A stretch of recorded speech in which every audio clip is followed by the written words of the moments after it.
তো আমরা আর গুণ করছি, এখানে আমরা হচ্ছে ওয়াই এক্সকে ওয়াইয়ের মাধ্যমে প্রকাশ করব। এখন এদিকে তো আমরা ওয়াইকে এক্সের মাধ্যমে প্রকাশ করা, এখান থেকে এক্সের শর্ত বার করছি, সেটাই হচ্ছে ডোমেইন। এখন আমরা এক্সকে ওয়াইয়ের মাধ্যমে প্রকাশ করব, ওয়াইয়ের শর্ত বার করলে ওইটা থেকে আমরা রেঞ্জ পাবো। তো এখান থেকে 2xy minus x minus y minus 3, এক্সগুলো এক পাশে নিয়ে আসছি। তো এখানে আমরা -1 দিয়ে গুণ দিই, যাতে মানে x minus 2xy 3 plus y, x common নিলে 1 মাইনাস 2y y প্লাস 3। সুতরাং x is equal to y plus 3 1 minus 2y। তো এখানেও তো একটা ভগ্নাংশ, এখান থেকে আমরা ওয়াইয়ের মান বের করব। দেখুন এখনও ভগ্নাংশে তো হর কখনো শূন্য হতে পারবে না। তো এখন আমরা দেখব ওয়াইয়ের কোন মানের জন্য হর শূন্য হচ্ছে। 1 মাইনাস 2y হচ্ছে হর শূন্য হতে পারবে না। তো দেখা যাচ্ছে ওয়াইয়ের হাফ মানের জন্য, মানে 1/2 এর জন্য হচ্ছে হর শূন্য হচ্ছে, অর্থাৎ রেঞ্জ হবে অল রিয়েল নাম্বার হাফ বাদে। তো এখন আমরা আরেকটা টাইপ করব, সেটা হচ্ছে রুটের। y is equal to f of x root over of x square minus 4x plus 3। তো আমরা একটু একটা বেসিক দেখছি যে রুটের ভিতরে কখনো নেগেটিভ মান হতে পারবে না, অর্থাৎ রুটের ভিতরের মানটা x square minus 4x plus 3 এটা হচ্ছে নেগেটিভ হতে পারবে না, সরি মানে লেস দেন 0 হতে পারবে না, লেস দেন 0 হতে পারবে না। তো এখন আমরা এটাকে একটু সিম্পলিফাই করব, x square minus 4x plus 3, এটাকে যদি আমরা মিডল টার্ম করি x square minus 3x minus x plus 3, এখান থেকে এক্স কমন নিলে এক্স মাইনাস 3 মাইনাস 1 কমন নিলে x minus 3, x minus 3 x minus 1।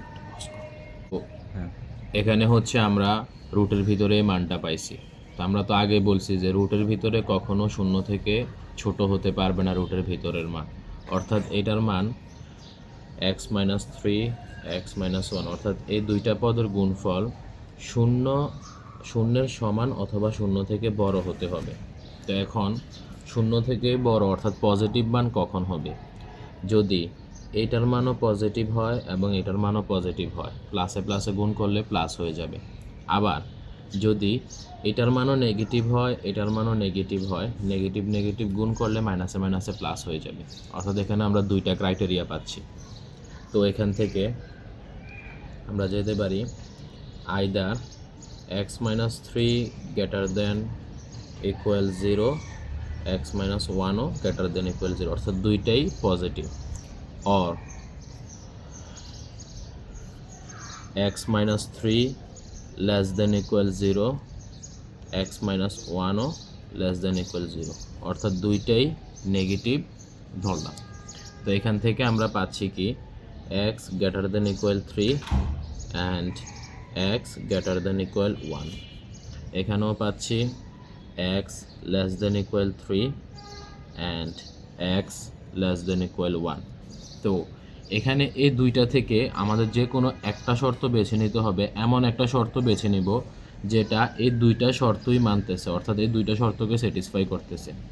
তো এখন আমরা যদি এক্স গ্রেটার দেন 1 নেই, অর্থাৎ এক্স গ্রেটার দেন 1 তো 2ও হয়, বাট এক্স গ্রেটার দেন 1 নিলে এক্স গ্রেটার দেন 3 এই সমীকরণটা কিন্তু স্যাটিসফাই করতেছে না। যেমন এক্স গ্রেটার দেন 1 হচ্ছে 2 তো আর এক্স গ্রেটার দেন 3 না, সুতরাং এই সমীকরণটা নেওয়া যাবে না, আমাদের নিতে হবে এক্স গ্রেটার দেন 3। যেমন এক্স গ্রেটার দেন 3 যদি আমরা 4 নেই, 4 কিন্তু 3 থেকেও বড় 1 থেকেও বড়, অর্থাৎ এই দুইটা সমীকরণকে স্যাটিসফাই করতেছে।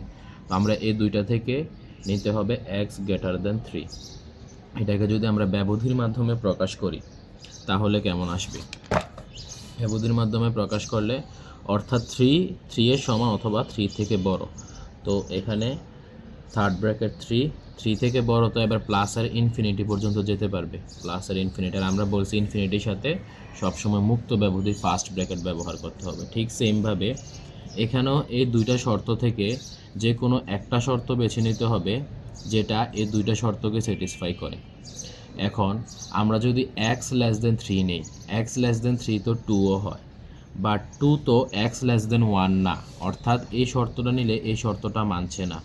কিন্তু আমরা যদি এক্স লেস দেন 1 নেই, অর্থাৎ এক্স লেস দেন 0 0 হতে পারে, -1 হতে পারে। এক্স লেস দেন 1 এর প্রত্যেকটি সংখ্যাই এক্স লেস দেন 3 থেকে ছোট, এক্স লেস দেন 3। তাহলে আমরা এই এখান থেকে এই সমীকরণটা নিব এক্স লেস দেন ইকুয়াল 1। এটাকে আমরা ব্যবধির মাধ্যমে প্রকাশ করলে আসবে x less than equal 1 k less than 1, এটা এবার যেতে -∞ পর্যন্ত যাবে, -∞ থেকে 1 পর্যন্ত। সুতরাং রেঞ্জ হবে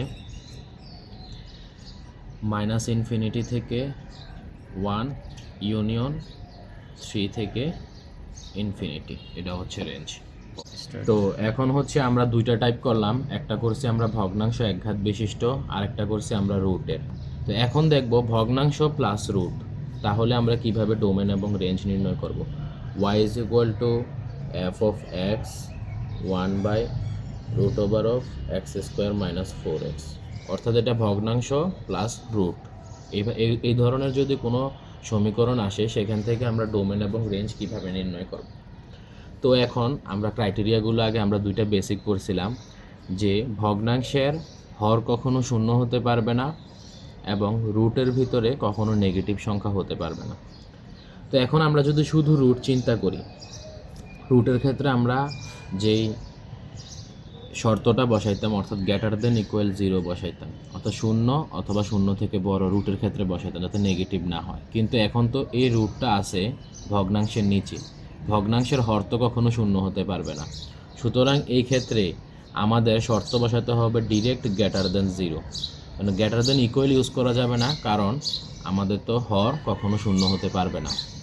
তো এই ক্ষেত্রে আমরা শর্ত বসাবো ডোমেন নির্ণয়ের ক্ষেত্রে x² - 4x, অর্থাৎ রুটের ভিতরের অংশটা 0 থেকে বড় হতে হবে।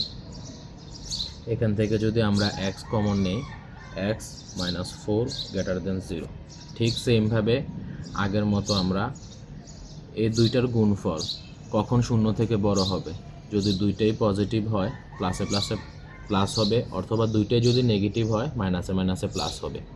Either x > 0 and x - 4 > 0, or x less than 0 and x - 4 less than 0, অর্থাৎ দুইটাই পজিটিভের শর্ত, দুইটাই নেগেটিভের শর্ত। এখান থেকে আমরা কি পাচ্ছি, x > 0 and x > 4, অর্থাৎ ওই সেমভাবে দুইটা শর্ত থেকে এমন একটা শর্ত বেছে নিতে হবে যেটাতে এই দুইটা শর্তটাই মানে। তো x > 0 1 হতে পারে, 2 হতে পারে, কিন্তু এই 1 এবং 2 তো 4 থেকে বড় না, অর্থাৎ এই শর্তটা নিলে এই শর্তটা মানছে না।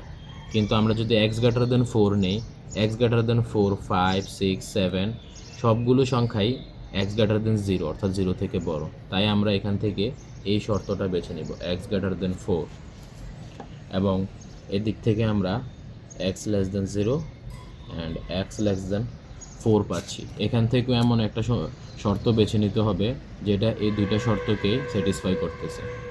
তো আমরা এখানে x less than 4 যদি নেই, এখানে 1 হতে পারে, 2 হতে পারে, 3 হতে পারে, কিন্তু এই 1, 2, 3 কোনো সংখ্যাই 0 থেকে ছোট না, অর্থাৎ এই সমীকরণটাকে স্যাটিসফাই করতেছে না।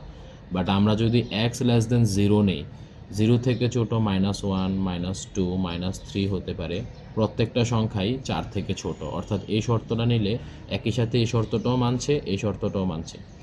তো আমরা এখান থেকে x less than 0 শর্তটা নিলাম। এটাকে যদি আমরা ব্যবধির মাধ্যমে প্রকাশ করি, দেখো 4 কিন্তু হবে না, 4 থেকে বড় সকল সংখ্যা, অর্থাৎ এখানে আমরা ফার্স্ট ব্র্যাকেট ইউজ করতে হবে, 4 থেকে ইনফিনিটি একদম। আর এখানে হচ্ছে 0 হবে না, 0 থেকে ছোট সকল সংখ্যা, অর্থাৎ -∞ থেকে 0, বাট যেহেতু 0 হবে না সেজন্য আমরা ফার্স্ট ব্র্যাকেট ইউজ করছি। সুতরাং ডোমেইন -∞ থেকে 0 ইউনিয়ন 4 থেকে ইনফিনিটি। এখন হচ্ছে আমরা রেঞ্জ নির্ণয় করার পালা। রেঞ্জ নির্ণয়ে সেমভাবে আমরা 1/√x² - 4x, তো এখানে রুটটা উঠানোর জন্য স্কোয়ার করলাম, y square is equal to 1/x square minus 4x। এখন আমরা আর গুণ করলে পাচ্ছি x square y square minus 4xy square is equal to 1। X square y square minus 4xy square xy square minus 1 is equal to 0। আমরা -1টা এখানে কেন আনবো? আমরা যে কোনো দ্বিঘাত সমীকরণের আদর্শরূপ আমরা কি জানি? ax square plus bx plus c is equal to 0, অর্থাৎ ডান পাশে শূন্য থাকবে এবং দ্বিঘাত সমীকরণে প্রথমে মানে স্কোয়ার বিশিষ্ট পদরা আগে থাকবে, তারপর ঘাত 1, তারপরে হচ্ছে আমাদের যে সংখ্যাটা অর্থাৎ ধ্রুবক থাকবে। তো আমরা সেইভাবে এটাকে সাজাইছি। যেমন এখানে হচ্ছে এক্স স্কোয়ারের আমরা একটা সমীকরণ দেখলাম। প্রথমে স্কোয়ারের পদটা আছে এক্স স্কোয়ার ওয়াই স্কোয়ার হচ্ছে এক্স স্কোয়ারের সহগ অর্থাৎ এ এর মান ওয়াই স্কোয়ার। আর এখানে হচ্ছে দ্বিঘাত তারপরে এক ঘাত অর্থাৎ বিএক্স। এখানে হচ্ছে 4xy স্কোয়ার অর্থাৎ এক্স এর সহগ হচ্ছে 4y স্কোয়ার, বি এর মান হচ্ছে 4y স্কোয়ার, আর এখানে হচ্ছে -1 অর্থাৎ সি। তো আমরা যে কোনো দ্বিঘাত সমীকরণ থেকে সমাধান বের করার আমরা একটা সূত্র শিখছি, যেমন x is equal two -b plus minus √b square minus 4ac/2a। তো এর মধ্যে রুটের মধ্যে যে বি স্কোয়ার মাইনাস 4ac যেটা আছে সেটাকে বলা হয় ডিটারমিনেন্ট বা নির্ণায়ক। তো রুটের ভিতরে তো আমরা জানি সবসময় শূন্য থেকে বড় হতে হয়। তো আমরা এখানে এই শর্তই বসাবো ডিটারমিনেন্ট ডি গ্রেটার দেন 0, অর্থাৎ b square minus 4ac greater than 0। So এখানে বি স্কোয়ার মাইনাস 4ac কি বোঝাচ্ছে? আমরা তো হচ্ছে a x square plus b x plus c is equal to 0 একটা আদর্শ দ্বিঘাত সমীকরণ থেকে এক্সের সহগ হচ্ছে বি, এক্স স্কোয়ারের সহগ হচ্ছে এ এবং ধ্রুবক সংখ্যা হচ্ছে সি। আমরা একটু আগের পৃষ্ঠা যে সমীকরণটা পেয়েছিলাম লাস্ট লাইনে, x square y square minus 4xy square minus 1 is equal to 0। তো এখানে আমরা একটু সুন্দর করে সাজালে দেখা যায় y square x square minus 4y square x minus 1 is equal to 0, অর্থাৎ এখানে দেখো এ এক্স স্কোয়ার সহগ হচ্ছে এ, অর্থাৎ এখানে এ এর মান হচ্ছে ওয়াই স্কোয়ার, তারপরে হচ্ছে বি এক্স অর্থাৎ এক্স এর সহগ হচ্ছে বি, এখানে এক্স এর সহগ কি -4y স্কোয়ার, বি এর মান হচ্ছে 4y স্কোয়ার, আর সি হচ্ছে ধ্রুবক, এখানে সি ধ্রুবকটা কি আছে -1, সি এর মান হচ্ছে -1। তো এখানে আমরা সূত্রের মধ্যে বসাবো B square minus 4ac, B এর মান হচ্ছে -4y স্কোয়ার। এই যে পজ করো।